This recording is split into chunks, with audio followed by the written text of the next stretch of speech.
교회 안에는 믿음이 강한 사람이 있지만 약한 사람도 있습니다. 각자의 믿음은 하나님께서 각 사람에게 은혜의 분량을 따라 주시는 것이다. 이렇게 사도가 말씀하죠. 여기에는 사실 하나님의 선하신 뜻이 있습니다. 모든 사람이 다 충만하고 한 가지로 믿음의 상태가 좋다면 그거야말로 더할 나위 없이 좋겠지만 실상은 그렇지가 않습니다.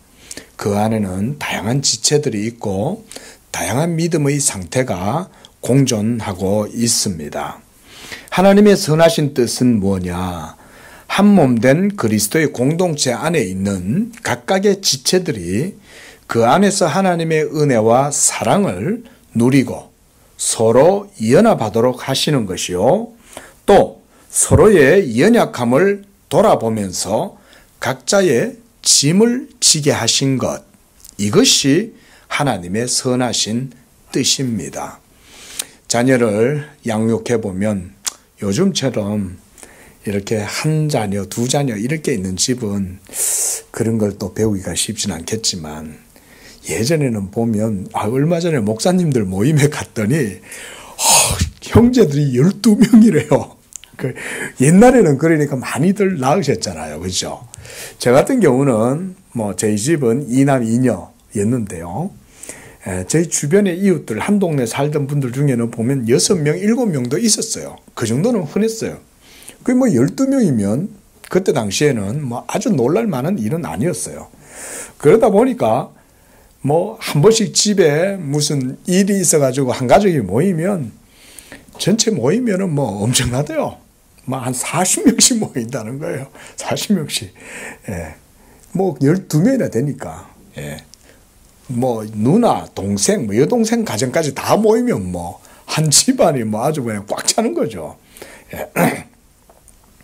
그러다 보면 한 부모 아래에서 여러 자녀들이 있으면 성격도 다 다르잖아요. 한 배에서 났으면 성격도 비슷할 것 같아도 어째 또 그렇게 판이하게 서로 다른 경우들도 있고요. 이런 걸 이제 여러 자녀를 낳아서 길러보면 이제 알게 되는 거죠. 근데 열 손가락 가운데 한 손가락 깨물어서 10손가락 안 아픈 손가락 있겠습니까? 다 그렇게 연결되어 있듯이 교회도 그와 같습니다. 성령 안에서 이제는 한 그리스도의 가족이 되었기 때문에 모든 성도들의 다양성이 있습니다. 그리고 그 다양성들은 서로 각자 은혜 안에서 서로의 짐이 되고, 그래서 우리가 지난주에 말씀에서도 사랑의 빚 외에는 빚을 지지 마라. 모두가 다 서로에게 사랑의 빚을 진 거예요. 예? 우리도 한번 해봅시다. 저는 그대에게 사랑의 빚을 졌습니다. 시작. 저는 그대에게 사랑의 빚을 졌습니다. 예, 사랑해야 할 빚 외에는 없어요. 이것이 사도의 말씀입니다. 로마서에서 계속 복음과 복음의 도와 교리들에 대해서 아주 증거를 하다가 이제 12장에부터 들어와서는 사도가 성도들이 이제는 복음의 은혜 안에서 살아가는 삶에 대해서 얘기를 하는 거예요. 그리고 점차 교회에 대해서 말을 한다는 거예요. 교회. 오늘 본문도 바로 그런 교회 안에서의 성도의 신앙과 삶을 말씀해 주고 있다고 하겠습니다. 이렇게 하나님의 선하신 뜻은요, 이 은혜의 도를 서로 다양한 한 지체들이 한 몸을 이루는 가운데에 배워가게 하시는 거예요. 저는 오늘날 이것을 매우 강조를 많이 하고자 합니다. 왜냐하면 오늘날 옛날 우리나라의 초대 때 우리나라 교회와 같은 그런 이제 맥락이 없어지고 다 도시화가 되고 이러다 보니까 전부 다 저마다 다 도시로 와서 살고 이러다 보니 신앙생활도 다 자기 입맛대로 따라가지고 하는 거예요. 그러다 보니까 서로 이렇게 교회 특성별로 나누어지고 큰 교회대로 가고 이러면서 하다 보니까요. 교회 자체가 공동체성이 성격이 많이 바뀌었어요. 어떤 목사님이 그런 말씀을 하시더라고요. 어떤 교회로 가야 됩니까? 그러니까 옛날에는 뭐라고 얘기했냐면 네가 직장 생활하는 그 주변에 있는 건전한 교단의 교회에 있으면 거기로 가라. 옛날에는 이렇게 권면을 했어요. 그런데 오늘날은요 바뀌었어요. 오늘날은 어떻게 얘기하냐면 하나님 말씀 전하는 교회로 가라 이렇게 얘기가 바뀌었습니다. 시대상이 많이 바뀐 거예요. 주변에 있는 교회라고 해서 이제는 옛날처럼 그렇게 나이브한 교회가 아닌 거예요. 옛날처럼. 그만큼 시대적인 영적인 상황이 어두워지고 정말 이 세대가 성경에서 말하는 그런 종말론적인 그런 세기말적인 현상이 지금 곳곳에서 일어나고 있는 거죠. 한편에서는 전쟁이 일어날 뿐만 아니라 또 한편에서는 총기 난사 사건이 일어나고 길 가는데 그냥 묻지마 폭행이 있을 뿐 아니라 정신병자들이 너무나 길거리로 또 많이 다니고 있는 거죠.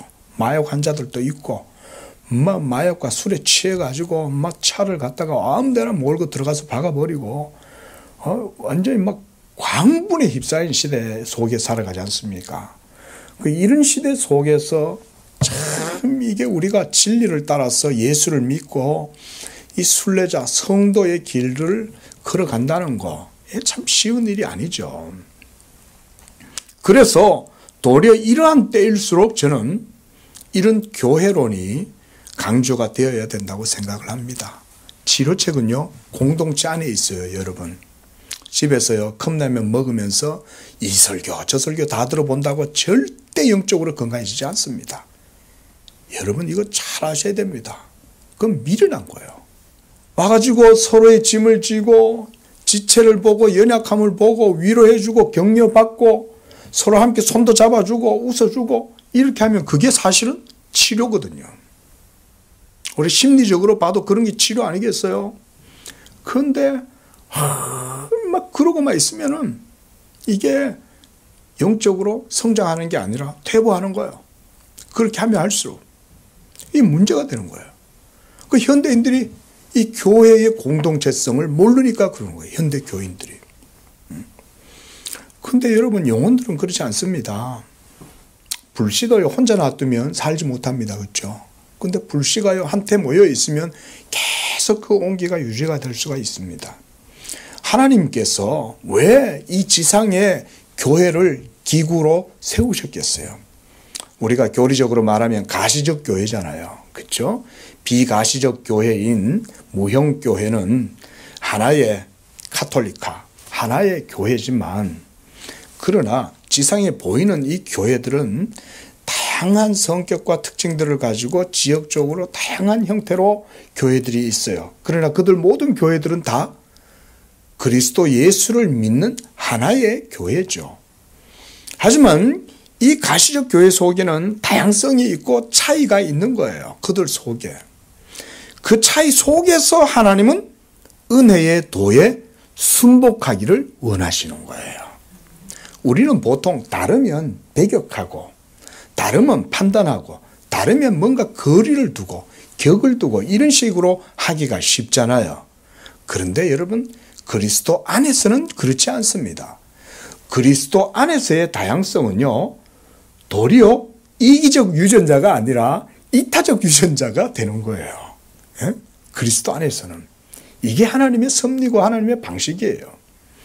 지상에 있는 교회가 그와 같이 은혜의 도를 한 몸으로 이루도록 하시는 것, 이걸 배워가는 게 지상의 교회의 성도들의 신앙생활입니다.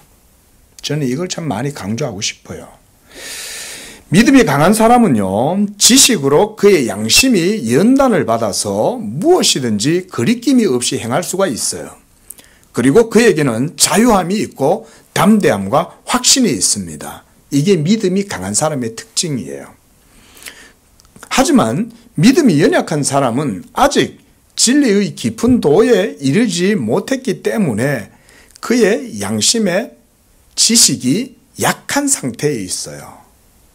이 지식이 약하기 때문에 그의 양심도 연약하고 그러다 보니 작은 것에 쉽게 상처를 받거나 불편해해요.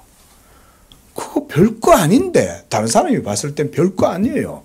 근데 본인한테는 그게 큰 거예요. 예? 그래서 불안해하고 의심하고 염려하고 그러다 보니까 감정의 기복도 심해요. 그렇죠? 늘 의심하고 염려하고 불안해하면 그 감정이 편하겠어요? 그러다 보니까 여러 가지 증후군을 앓는 거죠. 부교육자 생활하면서 종종 이런 분들을 봤어요. 보면 어떤 분은 믿음이 좋아요. 그래서 목사한테도 서슴없이 다가와가지고 농담도 잘하고, 왜냐하면 성도들이 목사도 멀리 있어서 가까이 대하기가 쉽지 않은데 좀 믿음이 그래도 좀 있는 분들은 와가지고 그래도 목사한테 편하게 대화도 하고 그래요. 농담도 하고, 뭐 목사님 하면서 와서 수시럽게 농담도 하고 이러는데 어떤 분들은 이 목사님 대하기가 너무 먼 거예요. 그 가까이 못해요. 그런 줄 모르고 또 목사는 가가지고 또 쉽게 대하면 또 상처를 받아요. 성도가. 예? 그러니까 참 부교육자를 하면서도 그런 것들을 많이 봤는데 그런 분들은 또 이 마음의 평안을 누리기도 쉽지가 않죠. 그래서 제가 그런 생활 속에서 깨달은 거 하나가 뭐냐면 목회라는 거는 성도들의 믿음을 튼튼하게 세워서 그들의 영적 삶이 평안하도록 도와주는 게 이게 목회자의 목회 활동이구나. 제가 거기서 배운 거 한 가지가 그거였어요. 그래서 믿음을 세워줘야 하는구나. 믿음을 세워지면 모든 문제가 해결돼요. 사실 모든 문제는 그 사람 자신에게 있거든요. 그 사람 자신이 믿음이 해결돼 가지고 영적으로 든든하게 서면요, 그때부터 그 사람을 중심으로 한 주변에 있는 모든 사람들이 보이지 않게 영향을 받습니다. 그래서 문제가 해결됩니다. 그 문제가 바로 믿음 없는 그 사람 자신에게 있다는 걸 본인도 몰라요. 근데 하나님은 그런 우리에 대해서 잘 알죠. 그러니까 예수님을 보내주신 거 아니겠어요? 우리의 위대한 하늘의 선생님, 예수님. 그 예수를 배우면 여러분들의 영적 삶이, 모든 심리적인 중심성이 회복이 돼요. 치료가 됩니다. 자, 이런 연약함에 휩싸여 있는 자들을 볼 때 그 공동체 안에서 믿음이 강하다고 하는 사람들은 어떻게 해야 할까요? 본문에서 사도는 이런 그리스도의 한몸된 교회가 하나님의 은혜와 자비 가운데에 하나됨을 이루어 나아갈 것에 대해서 말씀하고 있어요. 1절에 믿음이 연약한 자를 너희가 받되 그의 의견을 비판하지 말라. 그래서 믿음의 지식이 연약한 자의 심령을 비판하지 말라는 것입니다. 왜냐하면 우리는 전에도 전적으로 부패하고 하나님과 원수되었던 이런 자들이었는데 이제 하나님의 놀라운 자비와 은총으로 그분이 우리를 하나님의 자녀로 받아들이셨기 때문에 그렇습니다. 우리도 사실은 낱말할 거 없었던 거예요. 우리도 다 똑같았던 거예요. 그러므로 우리도 그리스도의 한 몸을 이루는 공동체로서 지식에 있어서는 연약한 자들을 능히 받아들일 수가 있어야 하는 것입니다. 교회가 연약한 자를 받아줄 수 있는 것은 그 공동체의 영적인 상태와 수준을 보여준다고 하겠습니다. 이 공동체가 하나의 인격체로서 정체성을 온전하게 갖고 있느냐 없느냐, 이거는 연약한 자를 어떻게 받아들이는지를 보면 알아요. 자, 여러분, 약한 자 앞에 강한 사람이 훌륭한 사람이겠어요? 강한 자 앞에서 약한 사람이 강하겠어요? 약한 자 앞에서 약해질 줄 아는 사람, 강하지만 약해질 줄 알고, 그리고 강할지라도 자기의 강함을 내세우지 않는 것, 이 사람이 사실은 진짜 강함을 갖고 있는 사람이죠. 근데 약한 사람 앞에서는 강하고 강한 사람 앞에서는 약해. 이거는 우리가 다 알 수 있듯이 이건 온전함을 이루지 못하는 거죠. 그리스도의 도에 훈련된 성도들은 연약한 성도를 봤을 때 자기의 강함과 자기의 자유조차도 내려놓을 수 있고, 그래서 상대의 연약한 짐을 짊어질 수 있는 이런 공동체가 온전한 공동체다. 사도 바울이 말하는 참되고 온전한 공동체는 바로 이런 교회입니다. 그래서 그리스도의 몸인 교회의 건전성은 오직 은혜와 사랑, 자비와 선함, 긍휼로 그 온전함을 이루어 가는 것입니다. 한 몸인 그리스도의 공동체 안에 이렇게 다양한 믿음의 형태와 성품들이 있습니다. 그래서 서로 놓고 보면 부족함과 연약함과 모난 모습들이 있어요. 하지만 그 속에서 우리가 발견해야 될 것이 뭐냐? 하나님의 자비하심과 선하심과 값없이 베풀어 주시는 은총이에요. 이걸 배워가는 거예요. 그래서 지상의 교회를 그리스도의 경건의 훈련 학교다. 한번 따라 합시다. 지상의 교회는 그리스도의 경건의 훈련 학교다. 여기서 우리는요, 천국에서의 삶을 여기서 훈련하는 거예요. 여기서 하나님 아버지의 은총도 배우고, 그래서 하나님의 덕을 우리가 몸소 행하고 이렇게 할 수 있도록 훈련하는 이 훈련장이 바로 이 교회인 것입니다. 에베소서 2장 13절에 보면 전에는 우리 모두 죄로 말미암아 하나님께 멀리 있었다고 말씀했고, 또 골로새서 1장 21절에서는 우리가 그때는 부패하고 타락해서 하나님과 원수의 관계였다라고 말씀했어요. 그리고 자연적 본성을 따라 우리도 악한 행실로 살았지만 베드로전서 2장 10절 말씀처럼 그리스도 안에서 하나님이 가장 자비하심으로 그리스도를 믿는 믿음으로 우리를 값없이 받아주신 것입니다. 이런 믿음의 고백을 하고 있는데 누가 그 모여가지고 어떤니 저떤니 비판할 수 있겠어요? 그러니까 교회 안에서 만약에 어떤 지체가 누군가를 향하여 어떤니 저떤니 이런 말을 하고 있다면 그 사람은 아직 그리스도의 은혜 안에 온전히 거하고 있지 못하기 때문에 그런 거예요. 남의 흠이 보이기 시작하면 그건 자신이 벌써 하나님의 은혜가 메말라 있다 이 말인 거예요. 이걸 깨달아야 돼요. 근데 우리는 타인만 보죠. 있죠? 자기 자신이 어떤 상태인가를 잘 볼 줄 몰라요. 타인만 보이는 거예요. 타인만. 근데 심지어 은혜가 충만하면 스테반 집사님처럼 자기에게 돌을 던지는 사람을 향해서도 주여 저들의 죄를 용서하옵소서 이렇게 하면서 비판하지 않고 저주하지 않고 도리어 축복하게 되는 거죠. 믿음 좋은 사람이란 그런 사람 아닐까요? 그렇죠? 정말 그리스도의 사랑의 법을 몸소 실천하는 사람. 사랑하는 자는 율법을 다 이루었느니라. 율법을 다 이루었느니라. 사랑하는 자는. 왜냐하면 모든 율법이 다 거기에 달려 있으니까. 사랑에 달려 있으니까. 2절에 보니까 어떤 사람은 먹을 만한 모든 것을 먹을 만한 믿음이 있고 믿음이 연약한 자는 채소만 먹는다 그랬습니다. 그래서 2절에서 이처럼 사도는 음식을 예로 들어서 믿음의 강함과 약함에 대해서 보여줍니다. 어린이는 어른들이 먹는 것을 먹지 못하죠. 우리 건우는 커피 냄새를 어른들이 마시니까 커피 냄새 좋다. 근데 우리가 커피를 안 줘요. 왜냐하면 커피가 어린이 몸에 안 좋다는 걸 아니까. 예? 그래서 유아는 젖을 먹고 자라고 어린이들은 자기의 나이와 상태에 맞게 음식을 먹어야 됩니다. 건장한 사람은 어떤 것이든 쉽게 먹고 부담 없이 소화를 시킬 수가 있습니다. 하지만 병이 들어서 육신이 연약한 자는 죽을 먹어야 합니다. 이처럼 어떤 사람은 모든 것을 먹을 만한 믿음이 있는 것입니다. 하지만 믿음이 연약한 자는 또 채소나 죽을 먹어야 하는 것이죠.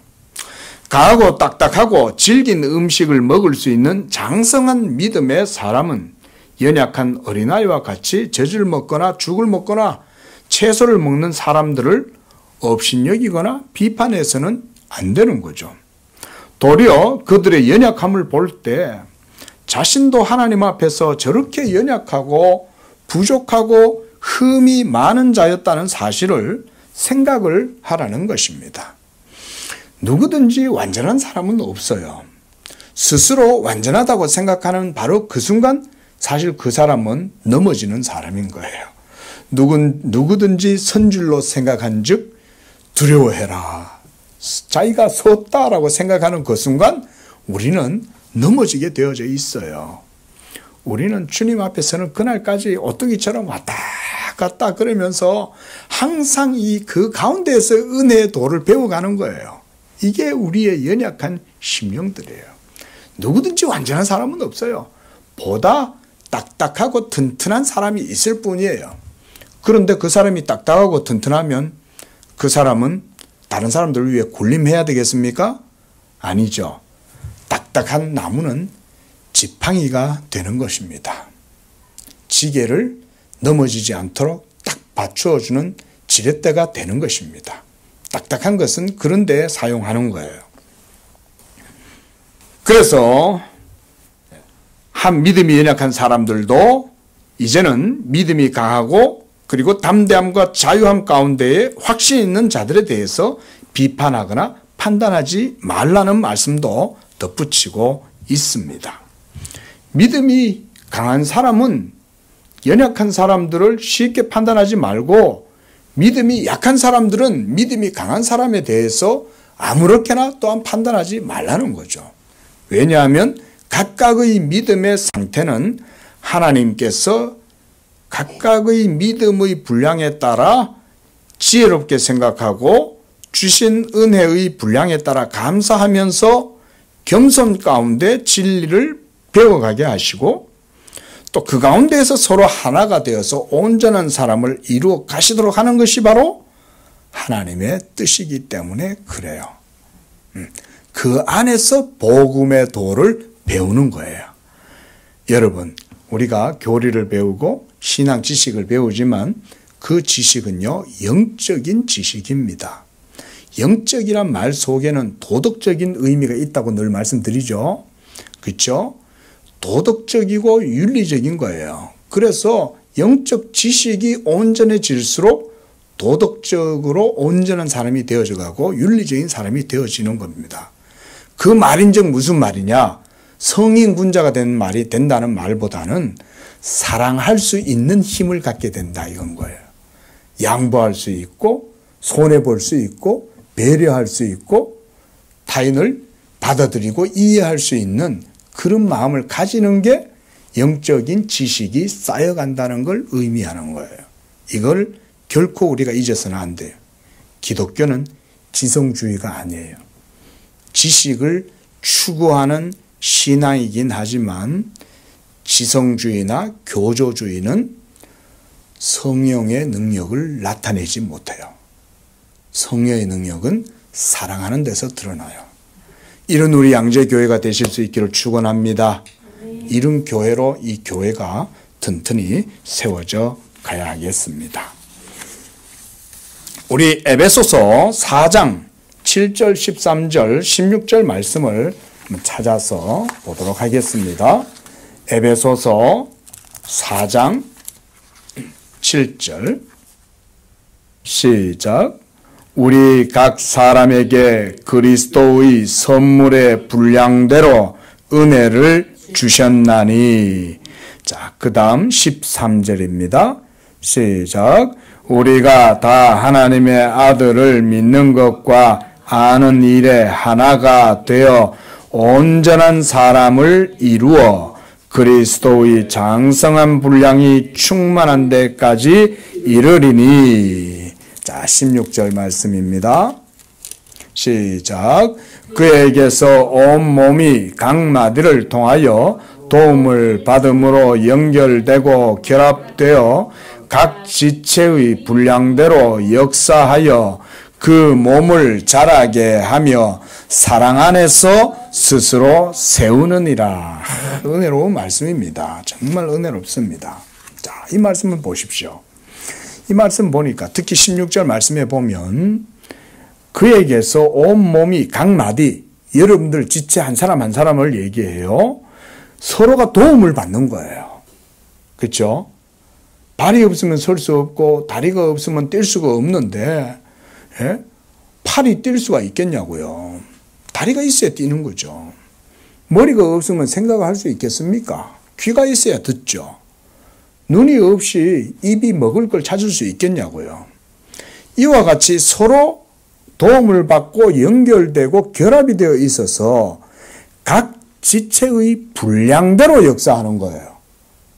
이게 하나님께서 각 사람에게 주신 은혜의 분량인 거예요. 내가 너를 양재교회의 허리로 불렀어. 내가 너를 양재교회의 오른팔로 불렀어. 내가 너를 주님의 교회의 다리로 불렀어. 하나님께서 각 사람에게 은혜의 분량대로 주시는 것이 있어요. 여러분, 이거를 우리가 배워야 됩니다. 이게 겸손을 배우는 겁니다. 하나님의 은혜 아래에서 그리스도의 몸을 섬길 수 있는 겸손함.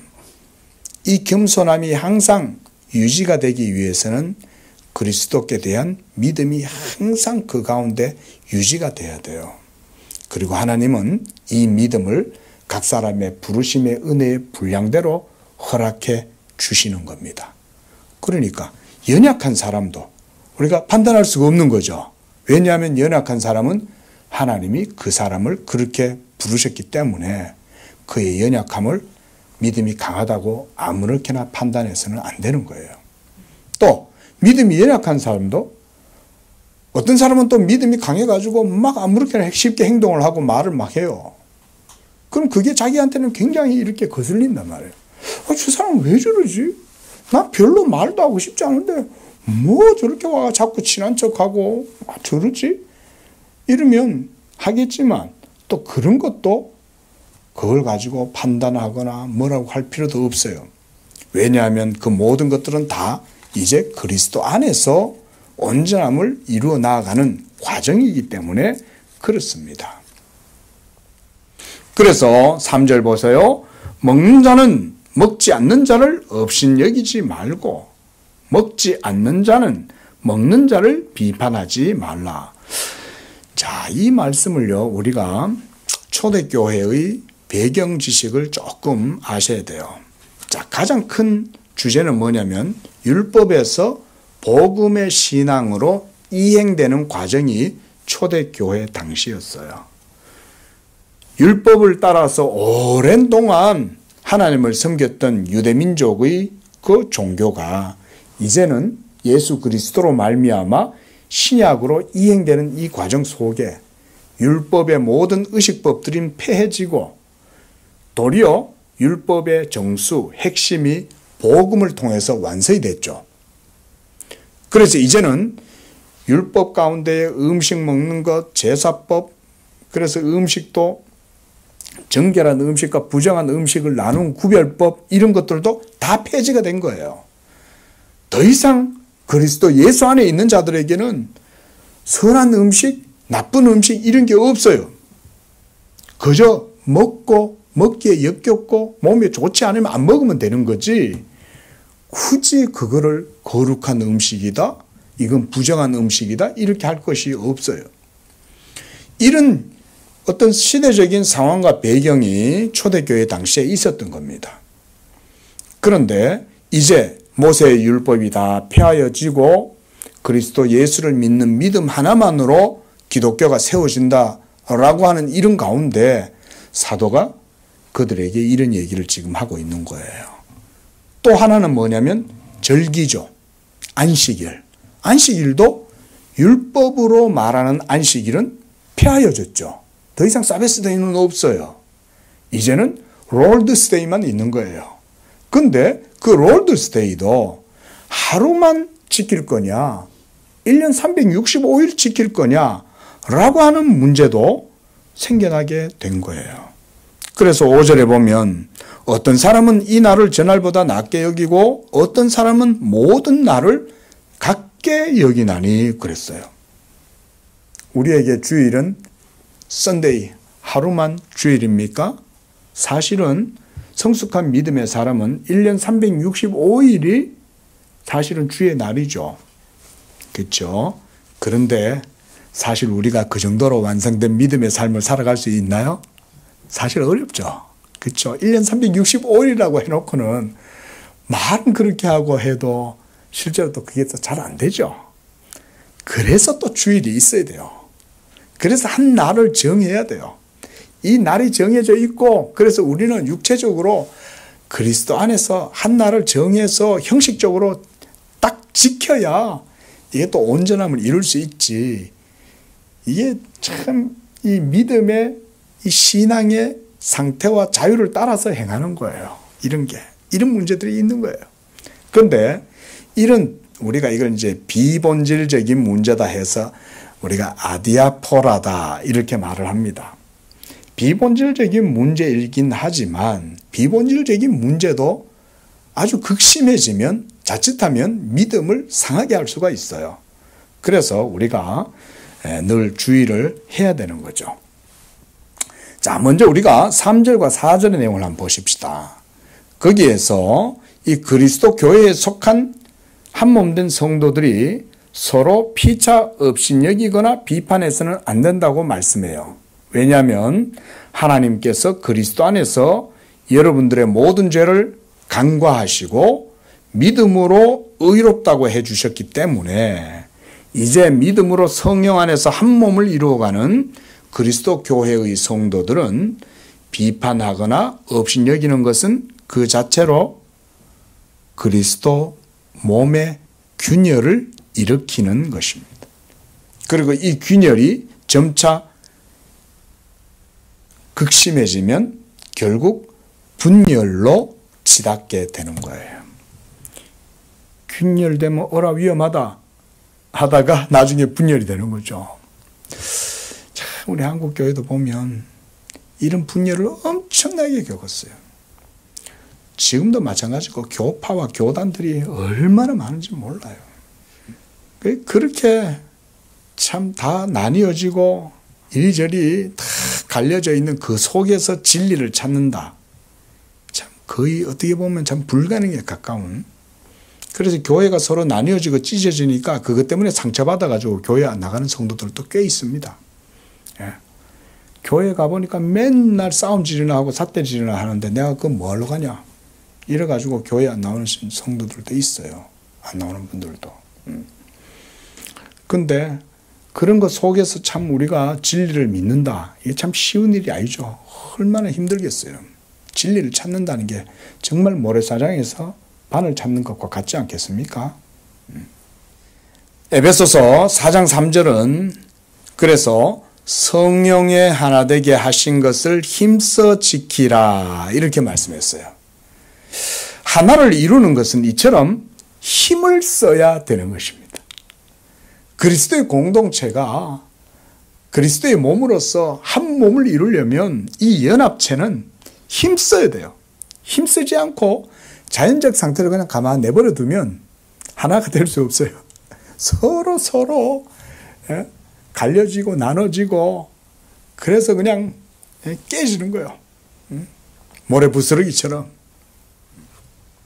그래서 각자 그리스도께 대한 믿음과 하나님께 대한 순종으로 자기를 부인하고 사랑하라는 이 계명의 법을 이루기 위해 힘쓸 때라야 이 몸이 온전하게 되는 것입니다. 우리 모두 힘쓰시기를 축원드립니다.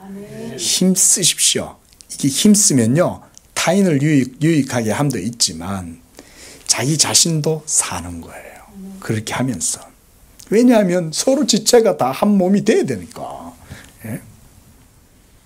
서로 함께 있다 보면 사람은 자신이 아닌 타인을 보게 되는 건 자연스러운 일이에요. 그런데 그때 내 시선의 칼날이 상대를 향해서 나를 세우게 되면 그때부터 이제 판단하게 되고 그리고 곧 비판하게 되는 거예요.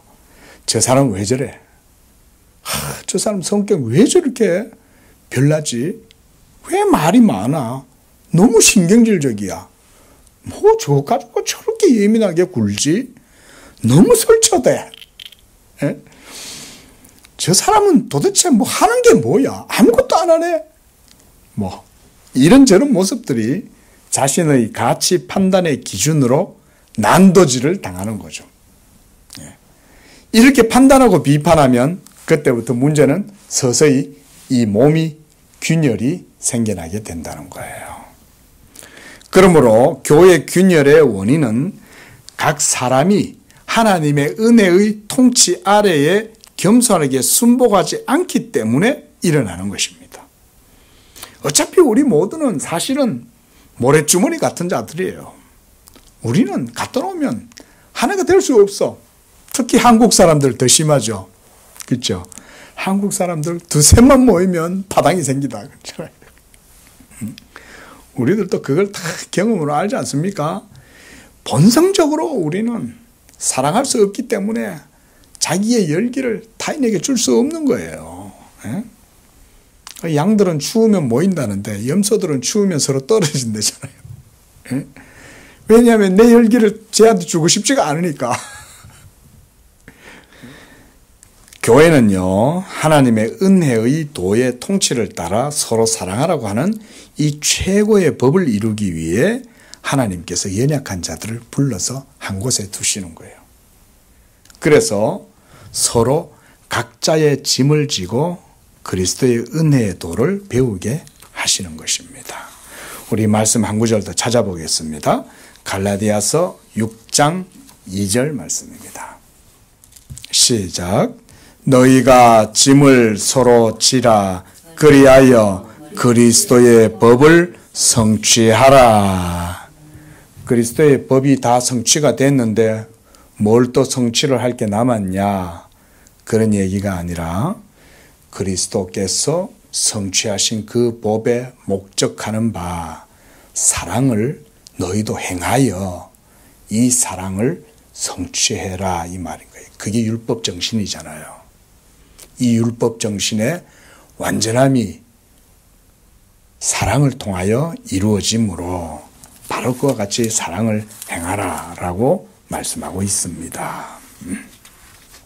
5절부터 사도는 그리스도 복음의 도를 은총 아래에서 살아가는 성도의 삶에 적용시켜 주고 있습니다.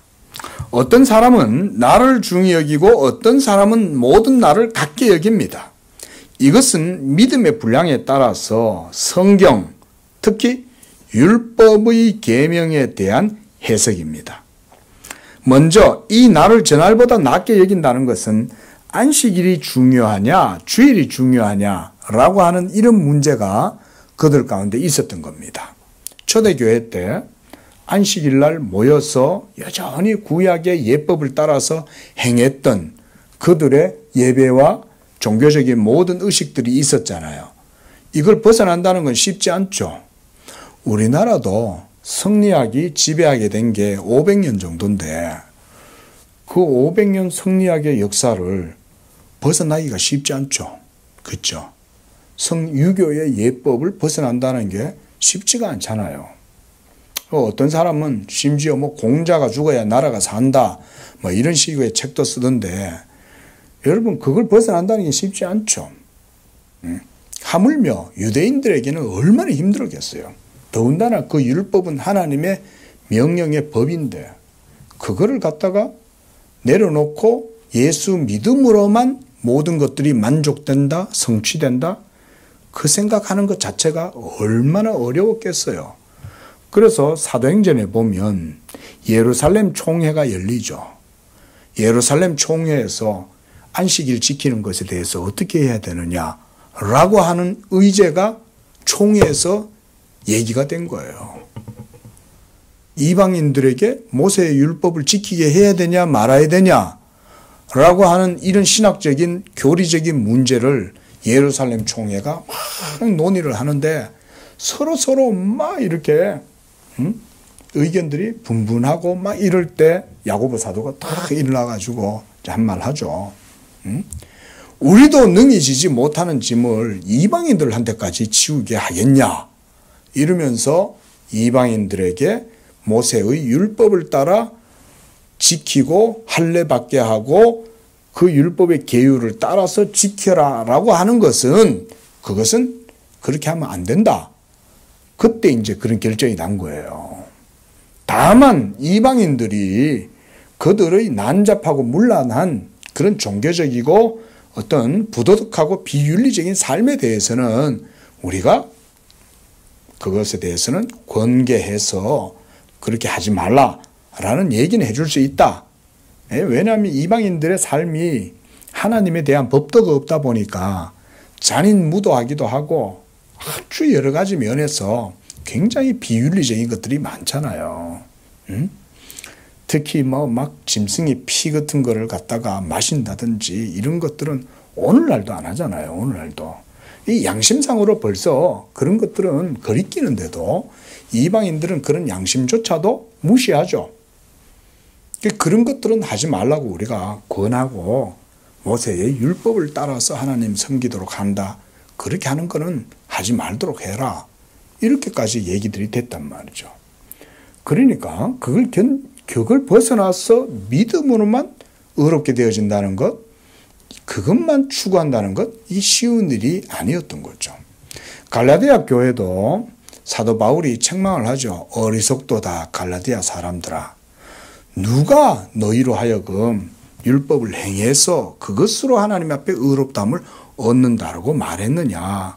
너희가 이같이 속히 복음의 도리를 떠나서 잘못된 가르침을 따른다라고 얘기하는 걸 볼 때 우리가 이 참 참된 믿음 가운데 서 있는다는 게 쉬운 일은 아니에요.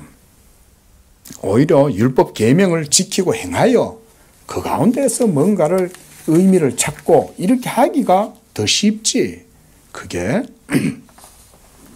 바로 이런 문제들이었어요. 또 한 날의 중요성을 강조하는 사람과 달리 어떤 사람은 모든 날을 중히 여기는 사람도 있었어요. 제가 앞서도 말씀드렸듯이 주일이 중요하냐 안식일이 중요하냐 하는 이런 신학적인 문제도 있었겠죠. 그런데 이제는 더 이상 그런 안식일에 얽매이지 아니하고 주일, 안식 후 첫날 곧 그리스도께서 부활하신 그 날을 그리스도 기독교의 원년으로 이제 생각을 하고 그때 모여서 창조의 질서를 따라 하나님을 예배하는 기독교의 안식일은 주일이다. 이렇게 된 거예요.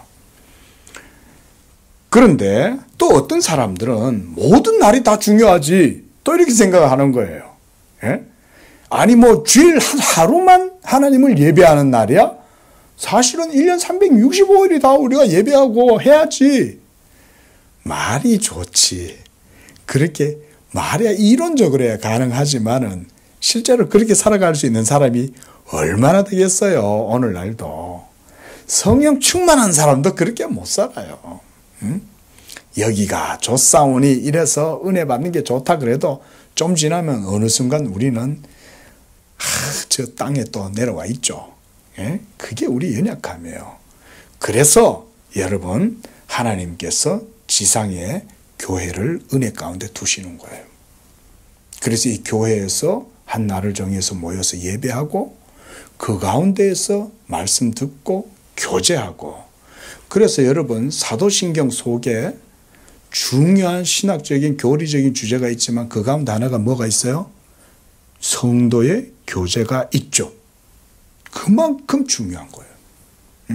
사도신경 그 짧은 것 압축된 기독교의 교리의 요약판 아닙니까? 근데 그 속에 성도와의 교제에 대해서 언급해 놓는 거예요. 그만큼 중요한 거예요, 교회가. 바로 주님이 오시는 그날까지 우리는 이 몸된 교회 안에서 진리를 배워가는 것입니다. 자, 이제 또 사도는 다음에 교훈을 전하고 있습니다. 서로 각각이 이견이 있다고 해도 모두가 주를 위해서 한다면 이렇게 하든 저렇게 하든 다 하나님께 영광을 돌리는 것이 되고 그렇게 된다면 그것으로 족하다. 한마디로 사도 바울의 요지가 그런 거라고 생각을 합니다. 자, 7절에 보면 우리 중에 누구든지 자기를 위해 사는 자가 없고 자기를 위해 죽는 자도 없도다. 우리가 살아도 주를 위하여 살고 죽어도 주를 위하여 죽나니 그러므로 사나 죽으나 우리가 주의 것이로다. 주의 것이로다. 이게 포인트예요. 여러분들의 모든 삶의 중심이 그리스도에게 못 박혀 있고 그리스도와 연합되어져 있다면 더 이상 이제 내 것은 소용이 없어요. 내 것도 다 주님의 것이니까. 예. 이제 그리스도 예수 안에서 새 생명의 존재가 된 성도들은 삶의 모든 중심이 그리스도에게 있고 그리스도 안에서 전체 삶이 하나님께 드려지는 산 제물이 되는 것입니다. 하나님이 여러분을 거룩한 산 제물로 받으시는 줄로 믿습니다. 여러분이 부족해도 괜찮아요. 여러분이 온전치 못해도 괜찮아요. 여러분이 연약해도 괜찮아요. 여러분이 예수 그리스도를 주로 믿고 고백하고 있다면 이미 여러분은 하나님께 받아들여진 거예요. 이미 2000년 전에 예수께서 십자가에서 죽으실 때 그의 구속이 성취될 때 이미 하나님이 자기의 택한 모든 백성들은 다 받으시는 거예요. 이런 놀라운 하나님의 교리가 있어요. 그래서 7절에서 사도는 말하자면 기독교 윤리의 기초와 원리가 무엇인지를 보여준다고 하겠습니다. 이 7절이. 먼저 성도가 예수를 믿을 때에 그가 그리스도와 함께 십자가에 못 박혀 죽게 되고 그래서 그리스도의 장사되심으로 말미암아 그도 함께 장사되고 또 그가 사흘 만에 죽은 자 가운데서 다시 살아나셨을 때 예수 믿는 성도도 그리스도와 함께 다시 일으키심을 받은 것입니다. 이게 여러분들인 거예요. 예수 믿는 여러분은 지금 그와 같이 그리스도와 함께 이미 죽었어요. 그리고 그리스도의 부활하심으로 말미암아 여러분도 그와 함께 살리심을 받았어요. 이거를 믿으십시오. 네? 별로 감이 잘 안 오는 것 같아도 그냥 믿으면 돼요. 이럴 때는 성경이 그렇게 얘기하기 때문에. 네. 목사가 믿어라 그래서 믿는 게 아니에요. 성경이 그렇게 얘기하니까. 성경이. 네. 이제 그리스도와 함께 다시 살리심을 받은 성도의 삶은 그래서 더 이상 우리들 자신의 삶이 아닌 거예요. 자기를 위하여 죽으신 그리스도를 위하여 살아가는 삶이 되는 것입니다.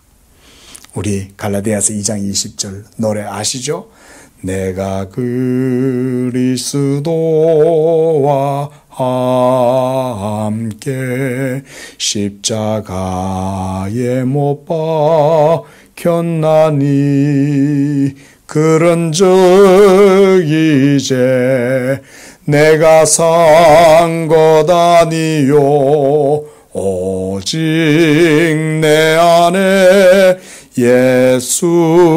예수께서 사신 것이라. 이제 내가 사는 것은 나를 위하여 자기 몸을 하나님께 드리신 그리스도를 위하여 이제는 내가 사는 것이다. 이 복음의 신앙 고백을 하는 사람은 무엇을 행하든지 모든 것은 다 주를 위하여 할 수밖에 없어요. 그가 나에게 생명을 주었고 그가 나에게 삶을 주었고 그가 나에게 새 생명의 모든 삶의 비전도 그리스도 안에서 내게 허락해 주셨고 하늘의 삶을 내게 주셨으니 이제는 그를 위하여 살아가는 것이 당연한 것이죠. 그러므로 본문에서 사도는 예수 믿는 자들 가운데 누구도 자신을 위하여 사는 자가 없다 이렇게 말씀하고 있어요. 또한 죽는 것도 자기를 위해 죽는 것이 아니다 라고까지 말하고 있어요. 그래서 8절에 보면 7절 하반절에 보면 자기를 위하여 죽는 자도 없다. 또 8절에서 살아도 주를 위하여 살고 죽어도 주를 위하여 죽나니 죽는 것조차도 주를 위한 죽음인 거예요. 여러분, 여러분들의 죽음은 그리스도 안에서의 죽음이요. 하나님은 그것도 귀하게 여기시는 줄로 믿습니다. 빌립보서 1장 21절에 보면 사도가 이렇게 말해요. 이는 내게 사는 것이 그리스도니 죽는 것도 유익함이라 그랬어요. 우리 인생들에게 있어서 죽음이라는 것은 모든 세계의 가장 강력한 파워잖아요. 누가 죽음의 권세를 이겨요? 죽음은 우리에게는 허무여 절망이요 끝이잖아요. 죽음만큼 슬픈 게 어디 있어요? 그런데 사도는 그리스도 안에 있는 자들에게는 그 죽음조차도 허무와 절망이 아니라 내게 유익한 것이다 라고 말하고 있는 거예요. 왜일까요? 여러분들의 죽음은 그리스도의 복되신 죽음을 보여주는 거기 때문에 그런 거예요.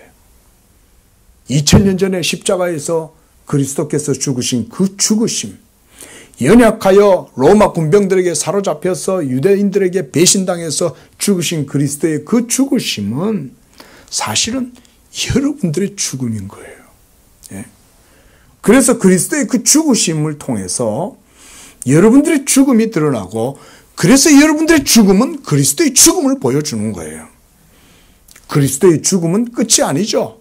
그리스도의 죽음은 새 생명으로의 이행이에요. 이행 단계예요.